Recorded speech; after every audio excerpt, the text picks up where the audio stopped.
Hi, I'm Lisa Reihana from Aotearoa, New Zealand. So the trick is... my memory is, because... You input the frame numbers. Well, marae is the traditional communal building that all Maori will get together to discuss politics or have weddings or to perform a funeral. So the digital marae is my version, I suppose, of referencing that traditional space, spiritual space, but then bring it forward into the contemporary times of today. I go, oh, I like that, that looks good, like that. Yeah.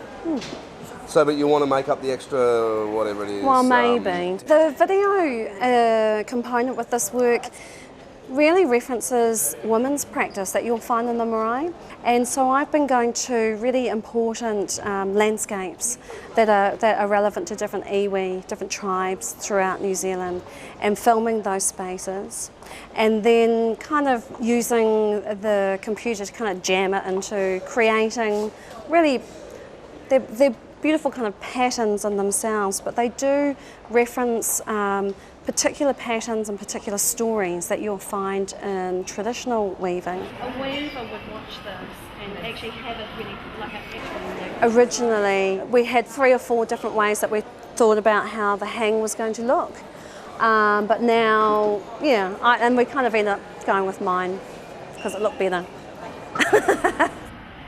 I think for me in making these works, the biggest shift that I needed to make initially, particularly with these male works, was to address the idea of masculinity. That was really big for me because I've done a previous series with women and it was very clear. So, and also that there's an equivalence of power within each one. For instance, you know, with this, the dandy work, there wasn't any place for me to particularly find a way of representing somebody that is of a different gender persuasion.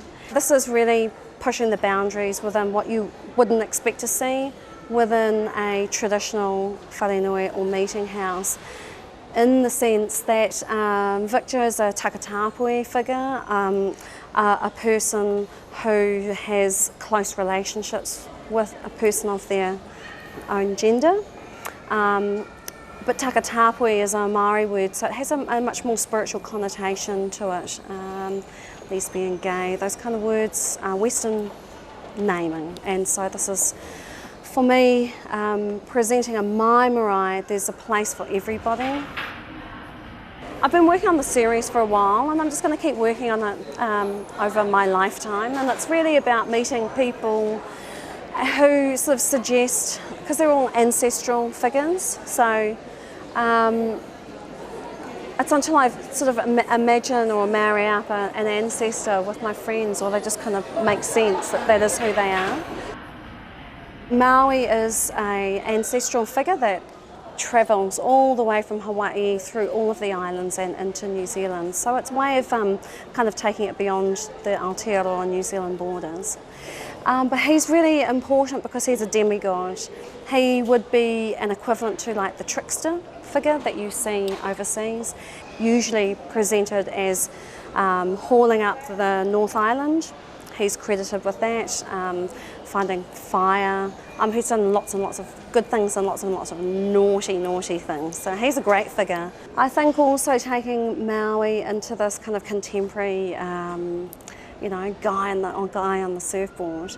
But it's so now, and I thought that was really exciting in the sense I've got lots of friends who love to go surfing, and they just kind of get attracted to the work because it's a dynamic work, not because it's a Maori work.